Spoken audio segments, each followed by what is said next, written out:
The Keeper and the Quiet. Written and read by Sam Broome-Smith. The world of Datlow was a boundless sea of ochre grass, shifting and whispering under the light of a distant pale sun.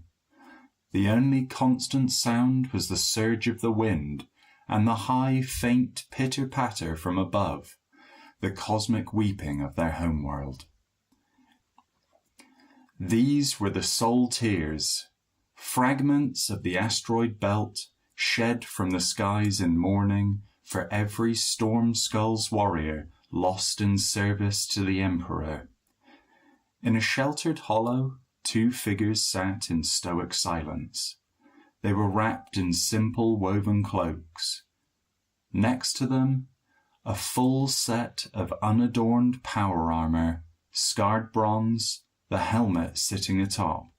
No firearms rested on the synth mats, only knives, and lengths of dense prepared timber lay alongside a worn and heavy-looking sack.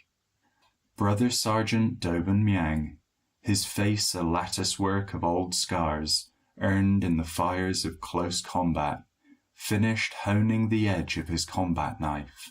His movement was economical, quiet.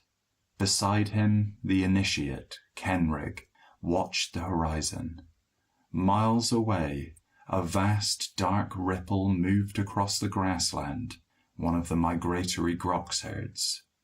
A moving ocean of long-haired life, the economic and spiritual heart of their world. "The herds are quiet," Dobin Myang murmured, not looking away from his task. His voice was low and resonant, carrying the cadence of countless centuries spent in silence. "They are the bounty of the Emperor's peace. Their movement is the breathing of Datlow itself." Kenrig nodded, taking the bait of the lesson. "And we are the Watchers, Sergeant. We guard the quiet." "We do," Dobin Myang affirmed, tapping the polished pommel of his own ceremonial spear. "But the quiet is not preserved by mere observation, Initiate. It is preserved by the ability to answer chaos with absolute, personal finality." He gestured to the grox herd, then to the dense high grass that ringed their hollow. "In those shadows moves the predator, the Ganzerig, 6 legs of corded muscle that end in savage claws, a fang-filled maw that splinters bone, and eyes that see only the heat of the kill. They are the logical force of destruction, responding only to hunger. They represent the warp, the heretic, the xenos, the truth that peace is a myth, sustained only by vigilance." Dobin Myang finally looked at Kenrig, his eyes intense. "For 10,000 years the Storm Skulls have carried this burden. We forge our own truth. You have watched the sky weep for the fallen and the lost. You must select your soul tier, a piece of our grief made sacred by its fall. Now, the test." He pointed to a mound of debris, long sun-bleached thigh bones scavenged from an old Ganzerig kill, and lengths of strong, flexible Datlow hardwood. "To pass your trial and earn your mark, you must become the Keeper. You must take the wood, the bone, the sinew from the field, and that soul tear from the sky. You will craft the weapon of your redemption and promotion, and with it you will seek out a Ganzerig and bring its chaos to an absolute, permanent end." "Alone, Sergeant?" Kenrig asked, the silence of the vast plains suddenly seeming sharp and dangerous. "Alone," Dobin Myang confirmed, his gaze unwavering.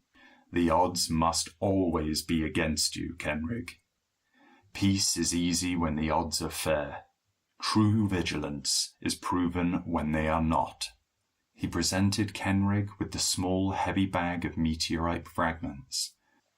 "Begin the crafting. You have until the sun is low to forge your answer to the chaos in the grass. Then you hunt. Kenrig spilled the contents of the heavy canvas sack onto the ground. The fragments weren't glittering or theatrical. They were dense, dark lumps of magnetic rock, pitted by atmospheric entry. Each one was a testament to sacrifice, a silent record of a lost chapter brother. Kenrig selected a flat, dagger-like piece, longer than his mighty hand, heavier than lead, and impossibly cold to the touch. This soul tear would be the point of his conviction. It was the only instrument heavy and hard enough to pierce the ton-mass Ganzerig's thick, layered hide and reach a vital organ. He worked with the focused, quiet efficiency drilled into him since his induction. First, the shaft. He chose a length of Datlau hardwood, sanded smooth and polished by the hands of countless initiates before him. It was a sturdy 7-foot pole, long enough for leverage, short enough for speed. Next, the socket. He used his combat knife to carefully split and carve the socket in the hardwood, shaping it precisely to fit the blunt end of the meteorite. This was a meditation on patience. The spear must not break upon impact. It must become a single, fluid extension of his will. Finally, the binding. He took the dried, tensile sinew harvested from the leg of an old Ganzerig kill, a piece of the enemy used to contain the power of the soul tear. He worked the sinew with a ritualistic slowness, binding the heavy stone point deep into the wooden socket. The resulting bond was seamless, a fusion of planet, life, void, and death.